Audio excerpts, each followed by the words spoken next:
नमस्कार सभी को। तो अभी आप लोगों ने केवीएस का और एनईवीएस का जो है मेंस आप देखा कि अभी हुआ है, और अब कुछ दिनों बाद इसका रिजल्ट आएगा। और रिजल्ट के बाद जो अगला स्टेप है, खास करके जो टीचिंग के एग्ज़ाम हैं उनमें अगला स्टेप होगा आपका इंटरव्यू, जिसको हम कहते हैं personality test. Personality test means आपके पर्सनैलिटी ओवरऑल क्या है, आपका व्यक्तित्व कैसा है। तो एक टीचर जो होता है उनको एक टीचर चाहिए। टीचर के गुण क्या होते हैं? सबसे पहला गुण तो नेचुरल सी बात है कि आपको टीचर को नॉलेज होनी चाहिए।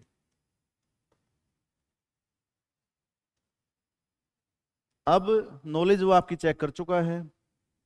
जो आपका प्री और मेंस लिया है, प्रारंभिक परीक्षा और मुख्य परीक्षा, दो स्टेप में आपको वो चेक कर चुका है। वो आपके जनरल इंटेलिजेंस जो है वो भी चेक कर चुका है कि आपको कितनी नॉलेज है, आपका मेंटल लेवल क्या है, सच एज मैथ चेक कर लिया, रीजनिंग चेक कर ली, करंट इवेंट चेक कर ली। मैथ और रीजनिंग इसलिए चेक कर रहा है कि आप कितने तर्कशील हैं, कितने लॉजिकल हैं। और करंट अफेयर इसलिए चेक कर रहा है कि आपका कोई भी सब्जेक्ट हो वो हमेशा अपडेशन मांगता है, बिना अपडेशन के कोई सब्जेक्ट नहीं होता। तो आप सोचते होंगे कि हमें करंट अफेयर क्यों दिया। वो ये चेक करता है कि हमारा टीचर जो बच्चों को पढ़ाएगा वो दुनिया की खबरों से या विषय की नॉलेज से कितना अपडेट है। जैसे हम ये कहें कि अभी ईरान में जो इशू चल रहा है, तो आप इसको हिस्ट्री से जोड़ सकते हो, आप इसको ज्योग्राफी से जोड़ सकते हो, आप इसको पॉलिटिकल साइंस से जोड़ सकते हो, इकोनॉमिक्स से जोड़ सकते हो, ट्रेड बहुत प्रभावित हो रहा है तो कॉमर्स से जोड़ सकते हो, व्यापार घाटा हो रहा है तो अकाउंट से जोड़ सकते हो। तो मेरा कहने का मतलब है कि आप अपने विषय की कितनी करंट जानकारी रखते हैं वो ये चेक करेगा, इसके माध्यम से चेक करता है। फिर आपकी सब्जेक्ट नॉलेज तो वो चेक कर ही रहा है। इसके बाद में हम देखते हैं कि नॉलेज के साथ साथ टीचर जो है आपका, मैंने दूसरा कहा कि नॉलेज के साथ साथ अपडेशन देखता है कि वो कितना अपडेट है। कोई भी विषय रोज अपडेट होता है, टीचर अपडेट हो रहा है कि नहीं हो रहा है।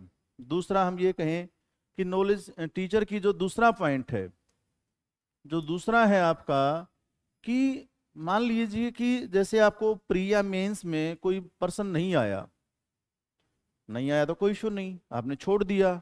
या प्री और मेंस में तो एक चांस था कि तुक्का लगा सकते हो। अब दूसरा, जब आपका पर्सनालिटी टेस्ट हो रहा है, व्यक्तित्व परीक्षण, तो उसमें आपको जब वो चेक करेगा कि आपको नॉलेज एक्यूरेट है या नहीं है, दूसरी बात हम देखेंगे। तो कई बार हम क्या करते हैं, जैसे प्री और मेंस में तुक्का लगाया, हमें लगता है यहां भी तुक्का लगा दें। नहीं, आपको एक्सेप्ट करना, आपकी एक्सेप्टेंस चेक कर रहा है वो। अगर आपको सही कंफर्म है तो आप उसको बताइए, नहीं तो बहुत आराम से एक वर्ड होता है, सॉरी सर या सॉरी मैम। इससे आपको क्या पता चला? इससे ये पता चला कि अगर आप एक्सेप्ट कर रहे हैं अपनी कमी को, तो आप बच्चों के सामने भी एक्सेप्ट करोगे कि बच्चों आज तो नहीं पता है, कल बताएंगे। इससे क्या हुआ? उनको ये पता चला कि ये बच्चों को गलत इंफॉर्मेशन पुट नहीं करेगा। अगर आप लोगों ने कोई भी गलत इंफॉर्मेशन दी तो टीचर ने जो कहा बच्चा उसी को मान लेता है, और फिर जब वो उसी को मान लेता है तो उसका कंसेप्ट वहां से गलत हो जाता है, और भविष्य में जाकर के उसको कहीं ना कहीं वो नुकसान देता है। तो क्या आप ऐसे टीचर तो नहीं हैं जो बच्चों को अपनी इमेज को ऊपर रखने के लिए कुछ भी गलत बता देंगे? तो हमेशा वो ये भी चेक करेगा कि आप एक्सेप्ट करते हो कि नहीं करते हो। दूसरा दूसरा है आपका, नेक्स्ट पॉइंट देखेगा, केयरिंग, सर्व। आप बच्चों को कितना केयर करते हैं। मान लीजिए आपसे कोई क्वेश्चन पूछ रहा है, और वो आपको नहीं आ रहा है या आपको आ भी रहा है, तो आप उसको किस वे से, किस भाव से, किस एटीट्यूड से, किस फीलिंग से बता रहे हैं। एक, आपके अंदर बहुत हेजिटेशन है। दो, आप बहुत स्पीड है। तीन, आपके अंदर गुस्सा है। तो वो आपके एटीट्यूड को भी चेक कर रहा है कि ये जो टीचर है इसके अंदर केयरिंग का कितना भाव है, गुस्सा कितना है, कितना शांत है। इंफॉर्मेशन जो दे रहा है बच्चों को, वो समझा पाएगा कि नहीं समझा पाएगा बच्चों को सही ढंग से, कितना सहज है, कितना सरल है, और विषय को वो कितनी गहनता से हमारे सामने रख रहा है। और दूसरा, हम क्या करते हैं कि जब हमसे कोई क्वेश्चन पूछा, हम उसका आंसर तो देते हैं, बट ना तो हमारा आंसर बंधा हुआ होता, बहुत बिखरा हुआ होता है। दूसरा, ना हमारा आंसर छोटा होता, बहुत बड़ा होता है। तो हम एक तो हमारे आंसर को थोड़ा छोटा रखना है और एक आंसर को बंधा हुआ रखना है। ऐसा नहीं कि वो आंसर हमारा बहुत बिखरा हुआ हो, बंधा हुआ हो, थोड़ा सा छोटा हो। और विषय की जो नॉलेज है, विषय की जो शब्दावलियां हैं, टर्मिनोलॉजी हैं, उसके प्रयोग करते हुए उसको बताएं कि देखो मुझे बहुत नॉलेज है। तो एक तो ये जो है आपका पॉइंट आपको नोट करना है। उसके बाद जब हम देखेंगे कि जब आप बच्चे को बता रहे हैं, तो बच्चे को सिखाना भी हमारा उद्देश्य है, केवल बताना नहीं कि बता दिया और हमने उसको पढ़ा दिया। बच्चे को बताएं, बच्चे के लेवल पर जाएं। लेवल पर, जैसे आप पीआरटी का इंटरव्यू दे रहे हैं, और पीआरटी के इंटरव्यू में जब आपसे पूछा गया तो आपने बहुत हाई लेवल की बातें करनी शुरू कर दी। आपने अपने आप को सिद्ध कर दिया कि मैं बहुत नॉलेजेबल हूं। कोई इशू नहीं है, आप नॉलेजेबल दिखाइए, बट किस लेवल पर जा करके। जिस लेवल का बच्चा होगा, पीआरटी है तो उसको पीआरटी का लेवल दिखाइए कि ये पीआरटी का बच्चा है, उसको पीआरटी का लेवल जरूर दिखाइए। और अगर आप उसको पीआरटी का लेवल नहीं दिखा पाते और आप वहां उसको बताना शुरू कर देते हैं कि नहीं ये जो है आपका बहुत हाई लेवल का हूं मैं, तो जिस लेवल का वो आपसे पूछे उसी लेवल पर आकर के बताइए। दूसरा, सबसे इंपॉर्टेंट है जो टीचिंग साइकोलॉजी है, उसका ज्ञान आपको हो। आपको पता होना चाहिए कि पीआरटी के जो बच्चे होते हैं वो कैसे सीखते हैं, टीजीटी के बच्चे जो होते हैं वो किस एज में आ जाते हैं, और पीजीटी के जो बच्चे होते हैं वो किस एज में आ जाते हैं। और हर एज की एक पार्टिकुलर विशेषता होती है। उस विशेषता को आपको देखना है कि उस विशेषता के आधार पर ही हम उनको ये बताएं कि देखिए मैं इन बच्चों को इस तरह से सिखाऊंगा। टीचिंग साइकोलॉजी की या टीचिंग पैडागोगी की आपको नॉलेज होना बहुत ज्यादा जरूरी है। दूसरा, मैंने अभी आपको बताया था कि केयरिंग, आपको पूरा टीचिंग लाइन में महिलाएं क्यों ज्यादा आगे आ रही हैं, क्योंकि उनका भाव केयरिंग का रहता है। वो ज्यादा गुस्सा नहीं करती, चीजों को आराम से मैनेज कर लेती हैं। पुरुष क्यों पिछड़ते चले जा रहे हैं, गुस्सा, केयरिंग का भाव कम दिखाते हैं, नॉलेज ज्यादा दिखाना स्टार्ट कर देते हैं। जिस लेवल के बच्चे हैं उससे ज्यादा नॉलेज शो करेंगे। तो आप उस लेवल पर आइए। जैसे हमने पिछली बार हम स्टार्ट कर रहे थे इंटरव्यू, तो टीजीटी और पीजीटी में हमने देखा कि लगभग जो रेशो था हमारा 70% अबोव रहा। जैसे हिस्ट्री में लगभग बच्चे सिलेक्ट हुए, फिजिकल एजुकेशन में हमारा जो रेशो था वो 90% था। हमारे स्टूडेंट दूसरा, तीसरा, पांचवा, सातवां, ऐसे बड़े मेन जो रैंक थे वो लेकर के आए। उसका कारण क्या था, उनको बेसिक हर प्रकार की ट्रेनिंग दी गई कि भाई आपको एक फिजिकल एजुकेशन टीचर से क्या क्या अपेक्षाएं होंगी। वो पीटी कराएगा, उसको पीटी करवानी आनी चाहिए। वो योग करवाएगा, उसको योग करवाना आना चाहिए। वो सुबह स्कूल को मैनेज कैसे करेगा, पहला काम पीटीआई का ही होता है, फिजिकल एजुकेशन टीचर का। वो काम शुरू से लेके अंत उस वही करता है। प्रेयर कैसे करवाएगा, बच्चों को बाहर कैसे निकालेगा, उसी के मेन काम है, तो हमने उसी के ऊपर फोकस किया। तो मेरा कहने का मतलब है, जैसे मैंने आपको फिजिकल एजुकेशन का उदाहरण दिया, वैसे ही आप अन्य चीजों को भी देख सकते हैं कि टीजीटी में और सब्जेक्ट हैं, उनका काम क्या है, एक टीचर होता कैसा है, टीचर का एक गुण क्या होता है, टीचर के अंदर क्या क्या गुण होंगे, सिंपल होगा, बच्चों में घुलनशील होगा, सेवामयी होगा, बच्चों से हंस के बातचीत करेगा, बच्चों के कंसेप्ट को क्लियर कराएगा, बच्चे उसे कोई बात बताने से डरे ना। अगर बच्चे उससे डरते हैं तो नेचुरल सी बात है कि टीचर जो है आपका अपनी बात बच्चों तक डिलीवर कर ही नहीं सकता। तो आपको वैसा ही व्यवहार इंटरव्यू बोर्ड में दिखाना है। मैं बार बार कह रहा हूं कि आपको आपकी नॉलेज तो चेक कर चुका है, एक्स्ट्रा ऑर्डिनरी नॉलेज मत दिखाइए। आप वो जो ट्रेड्स हैं इंटरव्यू की उनको पकड़िए, और हर इंटरव्यू की डिमांड डिफरेंट है। फॉर एग्जाम्पल, आप यूपीएससी का इंटरव्यू दे रहे हैं आईएएस के लिए, तो वहां आपको ये देखेगा कि मैनेज करेगा कि नहीं करेगा, टीम के तौर पर काम करेगा कि नहीं करेगा। बट आप इंटरव्यू देने गए टीचर का, तो फिर ये देखेगा कि कितना कूल है, कितना काम है, कितना बच्चों में घुलनशील है, कितना अपडेट है, कितना सेवामयी है, कितना मृदु है, बहुत सारी चीजों को चेक करना चाहता है आपकी। तो आप वैसा ही व्यवहार अपने अंदर करना शुरू कर दीजिए। और दूसरी बात रही केवीएस एनवीएस की, तो ये केवीएस और एनवीएस ये नाम है, बट इनकी पहचान क्या है, ये छोटे भारत हैं हमारे। अगर आपको भारत देखना है और वास्तव में एक ऐसा सिटीजन डेवलप करना है, तो वो आप केवीएस एनवीएस में ही कर सकते हो। कारण क्या है, यहां पूरे भारत के लोग बच्चे मिलेंगे आपको, कोई एक स्टेट का बच्चा नहीं है।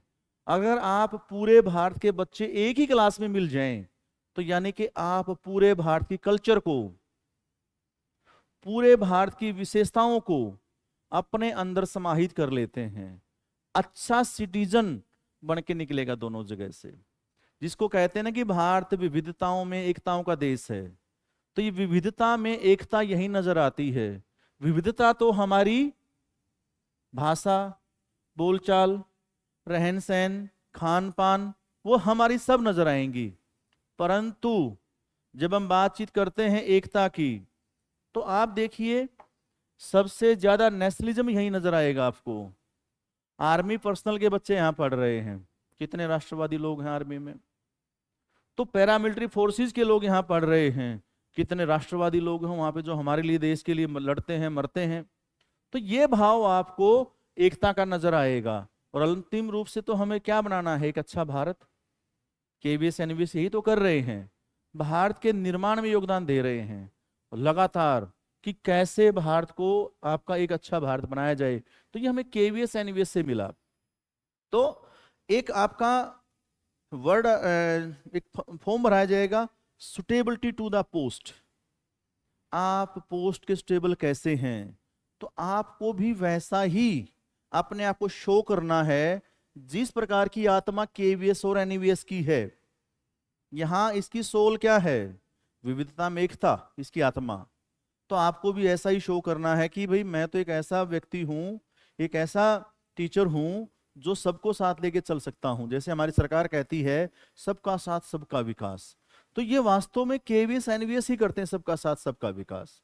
तो आपको इस तरह से आपको प्रिपेयर करना अपने आप को। पिछली बार जब हमने स्टार्ट करा था, मैंने आपको कहा कि पीआरटी, टीजीटी, पीजीटी, खास करके हमने लाइब्रेरी साइंस काफी अच्छे रिजल्ट थे हमारे। फिजिकल एजुकेशन में तो मैंने कहा कि 90% थे। लाइब्रेरी साइंस में संदीप जी हैं, अमित दहिया जी हैं, तो ये तो अभी आपका पोस्टेड हैं, मीणा साहब हैं। आपको ऐसे ऐसे बच्चे हमारे पास आए थे कि जो आपका इतने परेशान थे, जिनको बड़ी मुश्किल हो रही थी कि इंटरव्यू कैसे फेस करें। उनकी लैंग्वेज बड़ा इशू थी, हरियाणा की लैंग्वेज थी, कि किस तरह से आपका उस लैंग्वेज पर काम करें। फिजिकल एजुकेशन के तो ऐसे बच्चे थे, आपका राठी साहब हैं हमारे स्टूडेंट, उनको हमने पूरा फोकस किया। अब वो लगे म्यूजिक में, आपका अरविंद जी कोलकाता लगे, बहुत सारे लोग थे, मतलब जी आपका अलग अलग। पीआरटी में खास करके हमने देखा कि पीआरटी में हमने किस पर फोकस किया, कि वो अपने आप को बच्चों के लेवल पर कैसे लाएं। दूसरी बात सबसे इंपॉर्टेंट जो रहती है इसके अंदर, आपसे टीचिंग। टीचिंग तो इंपॉर्टेंट चीज क्या है, आपको बोर्ड यूज कैसे करना है। आप बच्चों ने तो पढ़ा है, बहुत सारे बच्चों ने तो आपका टीचिंग कराई ही नहीं, वो घबराते हैं। तो इसके लिए भी हमने स्पेशल रखा कि जब आपका मॉक हो रहा है तो मॉक के बाद, यानी कि एक हिस्सा हमने पहले आपसे पूछा और एक हिस्से में आपसे हमने कहा कि चलिए 20 लोग हमारे सामने बैठे हैं, 30 लोग बैठे हैं, 50 लोग बैठे हैं, 100 बैठे हैं, सब जो है आपका एक एक करके आइए। जिस जिसका मॉक हो रहा है वो आपको क्या करना है, पढ़ाना भी है। और दूसरी सबसे इंपॉर्टेंट बात क्या है कि बच्चे बहुत सारे ऐसी जगह चले गए, पिछली बार मैंने देखा कि जहां सिर्फ आपको फॉर्मेलिटीज की जा रही थी, 5 मिनट भी आपको नहीं दी गई। हमने बच्चों को सारा दिन रखा कि देखिए यहीं रहिए, यहीं हम बैठे हैं, और यहाँ एक पूरी टीम है। केवीएस के टीचर भी थे रिटायर्ड, वो भी लोग थे, हम भी थे, और स्कूलों के जो प्रिंसिपल थे वो भी थे। तो कई जगह से हमने टीचरों को अरेंज किया। फिर जो आपका यूपीएससी का इंटरव्यू ले रहे थे वो लोग भी थे। तो आपका केवीएस के लोग, एनवीएस के, अलग अलग स्कूलों के रिटायर्ड टीचर, हम लोग सब मिलकर के हमने एक टीम बनाई और सबसे पहले बच्चों को एक कंटेंट तैयार करवाया। अब जो कंटेंट तैयार कराया, हमने उनको करंट अफेयर भी पढ़ाया, हमने उनको सब्जेक्ट का बेसिक भी कहाँ से पूछ सकता है वो भी तैयार कराया। सच एज हमने पूरी की पूरी टीचिंग साइकोलॉजी, पेडागोजी उनको बेसिक करवाई, समझाया। पहले लाइब्रेरी साइंस के बच्चे थे तो पूरा का पूरा लाइब्रेरी साइंस बेसिकली आपका वर्तमान समय के हिसाब से पूरा का पूरा हमने उसको लाइब्रेरी साइंस का, और खास करके कहाँ से पढ़ाया, एनसीईआरटी से और एनआईओएस से।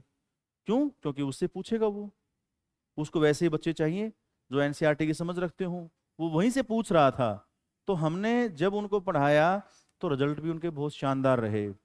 तो अब भी हम एक बैच स्टार्ट कर रहे हैं और हमारा टारगेट मैंने आपको बताया, आपका सिलेक्शन है। 5 मिनट नहीं देंगे हम आपको कि सप्ताह बाद आपकी बारी आई 5 मिनट के लिए, नहीं। हम आपको सारा दिन रखेंगे, आप आइए हमारे पास, पढ़िए, पढ़ करके आप मॉक दीजिए। मॉक भी दोनों प्रकार से चलेगा, एक फॉर्मल और एक इनफॉर्मल। फॉर्मल तो जैसा आपका बोर्ड में होता है, इनफॉर्मल मिक्सअप कि आपसे हम पूछ भी रहे हैं और आपको साथ में करेक्ट भी कर रहे हैं।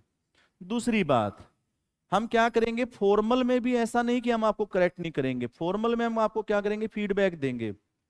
जो आपसे इंटरव्यू लिया हमने, जो हमने आपसे इंटरव्यू लिया है आपका, तो हमने क्या किया है, इंटरव्यू लेने के बाद आपको प्रॉपर फीडबैक दिया जाएगा।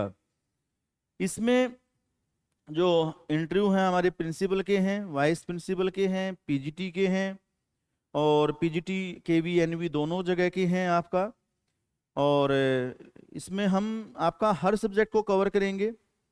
लाइब्रेरियन मैंने आपको बताया है, टीजीटी के जो है आपका वो, टीजीटी में हर सब्जेक्ट हम कवर करेंगे। तो आपको प्रिंसिपल हो, वाइस प्रिंसिपल हो, पीजीटी हो, टीजीटी हो, म्यूजिक हो, खास करके बहुत सारे विषयों की नॉलेज नहीं मिलती लोगों को, बच्चों को टीचर नहीं मिलते, खास करके फिजिकल एजुकेशन, म्यूजिक, या फिर आपको देखेंगे लाइब्रेरी साइंस। तो हमारे पास पूरे एक्सपर्ट हैं। जैसे मैंने पूरा लाइब्रेरी साइंस कराया पिछली बार, बच्चों को पढ़ाया, डेली आपका 1 से 1.5 घंटा 2 घंटे लगातार हमने क्लास दी बच्चों को। क्यों? ताकि वो उस विषय को प्रॉपर ढंग से समझ पाए। केवल ये ना हो कि भाई आपसे लाइब्रेरी साइंस से मेन डीप में जाके प्रश्न पूछे और आप उनसे गायब हों। तो पूरा का पूरा तैयार हमने कराया। तो हम आपको तैयार भी कराएंगे, क्वेश्चन भी देंगे आपको इंटरव्यू में कि क्या क्या पॉसिबल क्वेश्चन आपसे हो सकते हैं। बहुत सारे बच्चों के पास में रहता है कि आप टीचर क्यों बनना चाहते हो, हम उसका भी बताएंगे। रटे रटाए जवाब नहीं कि एआई से निकाला और आपको बता दिया, नहीं, नेचुरल होना चाहिए। अब आपको ये भी ध्यान रखिएगा कि जो रटे रटाए जवाब होते हैं उनसे बचना है। टीचर क्यों बनना चाहते हैं? मैं सर्विस करूंगा, ये करूंगा, मैं सेवा करूंगा, मेरे अंदर ये भाव है, वो भाव, अरे सबके अंदर है। फर्स्ट ऑफ ऑल तो बताइए ना कि मैं योग्य हूं, मैं टेस्ट पास करके आया हूं और मुझे रोजगार की जरूरत है, दैट्स ऑल। बाकी चीजें बाद में हैं, वो जो रटे रटाए जवाब होते हैं। और एक खास बात होगी, इंटरव्यू का मतलब ये नहीं होता कि एक टीचर बैठा और सामने पूछ रहा, नहीं, एक पूरा का पूरा बोर्ड होगा और बोर्ड में सारे एक्सपर्ट होंगे। ऐसा नहीं कि कोई भी जनरल आपका कोई उठाया, आप आइए बैठिए और इनसे पूछ लीजिए, नहीं, ऐसा नहीं। आप इनको ध्यान में रखिएगा कि टीचर कौन, जो 20-25 साल से तो कम से कम पढ़ा रहा हो, जिसको विषय की तो समझ हो। ये ना हो कि एआई से प्रश्न पूछ रहा है आपसे, फिर एआई से तो आप खुद ही निकाल सकते हैं, बहुत सारे टीचर हैं एआई से पूछेंगे आपसे, अरे एआई से तो आप खुद ही बता देंगे, फिर हमारे पास आने की क्या जरूरत है आपको? और एआई से तो वो भी निकाल लेगा, आपका बोर्ड मेंबर भी, आप भी निकाल लेंगे। आप हमारे पास क्यों आए? इसलिए आइए कि आपको विषय के, सब्जेक्ट के एक्सपर्ट मिलेंगे। आप इसलिए आइए, आपको फीडबैक देंगे। आप इसलिए आइए कि हमने पिछली बार बेहतरीन रिजल्ट दिए हैं। आप इसलिए आइए, हमारे पास जो टीचर हैं सब्जेक्ट एक्सपर्ट यूपीएससी लेवल के हैं। ये नहीं है कि कोई छोटा मोटा आपका कि चलो हम भाई आपका 2 साल 3 साल हमने मेहनत की और आपको हम चलो आप इंटरव्यू देना स्टार्ट करेंगे, नहीं। फिर वो आपसे क्या करेगा? आपसे आप उम्मीद क्या करेंगे उससे? तो आप आइए हमारे पास, टीचर आपको बेस्ट मिलेंगे, फैकल्टी आपको बेस्ट मिलेगी, डिस्कशन आपको मिलेगा, फीडबैक आपको मिलेगा। आप यहाँ लाइब्रेरी में रहेंगे तो लाइब्रेरी में आप पढ़ेंगे हमारे पास, तो आपको जो है आपका सारी सुविधाएं हमारे पास मिलेंगी। तो मोस्ट वेलकम, आप कांटेक्ट कर सकते हैं। मेरा नाम नवीन मोर है, आप मुझसे कांटेक्ट कर सकते हैं। 9313434340 ये कांटेक्ट नंबर है। इजी क्लासेस से आप कांटेक्ट कर सकते हैं।